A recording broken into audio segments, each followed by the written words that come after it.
7 mythes sur la grossesse. La culture populaire est pleine de légendes étranges et drôles qui ne sont rien de plus que de faux mythes sur ce qui peut vous arriver pendant la grossesse. Aucun d'entre eux n'est scientifiquement prouvé. Il existe beaucoup de mythes sur la grossesse qui se transmettent de génération en génération. Ce sont des légendes fondées sur des croyances populaires qui n'ont pas été validées par la science, mais qui sont très bien acceptées par beaucoup de gens.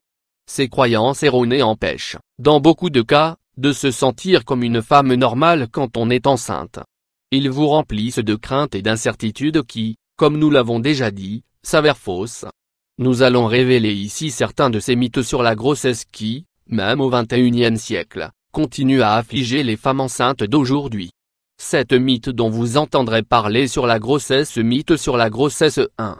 La forme du ventre définit le sexe du bébé. C'est l'un des mythes les plus populaires au sujet de la grossesse qui est profondément enraciné dans la croyance populaire. Il s'agit des affirmations des grands-mères, des mères et des voisines sur la forme du ventre pour deviner le sexe du futur bébé. La réalité est que la forme du ventre est déterminée par le tonus des muscles et de l'utérus.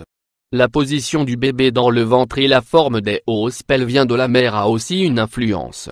Le seul moyen de connaître avec précision le sexe de votre futur bébé est l'échographie. 2. Les brûlures d'estomac sont dues au fait que le bébé va naître avec beaucoup de cheveux. Les brûlures d'estomac et la mauvaise digestion dont souffrent certaines femmes enceintes sont causées par l'augmentation de la taille de l'utérus. Cette croissance entraîne un léger déplacement de l'estomac et des intestins, ce qui entraîne une irrégularité des sucs gastriques. La meilleure façon d'éviter cet inconfort est d'éviter les gros repas et les aliments gras qui rendent la digestion difficile. Une autre solution est de ne pas aller se coucher immédiatement après avoir mangé. 3. Les envies insatisfaites laissent des marques sur le bébé avec la forme de ce que la mère voulait. Les envies sont des désirs presque irrésistibles, surtout pour certains aliments. Il n'existe aucune base scientifique pour l'apparition de taches aux formes aussi particulières que celle de ce que désirait la mère. Bien que de nombreux enfants naissent avec quelques petites taches, celles-ci n'ont rien à voir avec le non-accomplissement des envies de la maman. La plupart d'entre elles disparaissent en peu de temps. 4. Il faut manger pour deux pendant la grossesse. Mythe sur la grossesse. Manger pour deux. Cette idée a été rejetée depuis des dizaines d'années, mais il y a encore beaucoup de femmes qui y croient. Par ailleurs, une consommation excessive d'aliments peut entraîner l'obésité chez les femmes enceintes. Il est préférable de maintenir une alimentation équilibrée.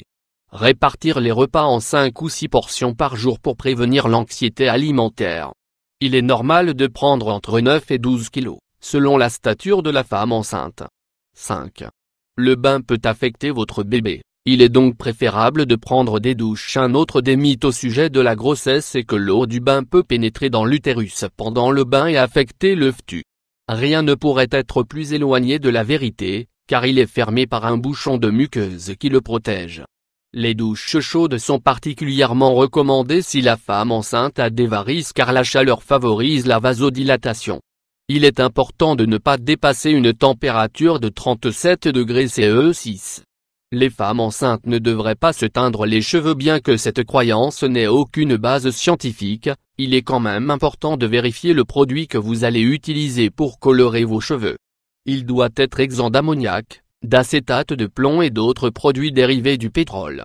Il n'y a donc pas de contre-indication pour colorer vos cheveux avec des ingrédients naturels. Évitez donc les produits trop agressifs pendant la grossesse. Mythe sur la grossesse.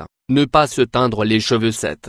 Vous devriez manger des aliments qui favorisent la production de lait. La production de lait maternel est directement liée à l'exercice de succion du bébé. Bien qu'il existe d'autres facteurs qui peuvent empêcher le lait d'augmenter rapidement, la consommation d'aliments spécifiques n'a aucune influence sur la production de lait en plus grande quantité. Connaître les détails. Ces mythes concernant la grossesse vous aidera à avoir moins de raisons de vous inquiéter.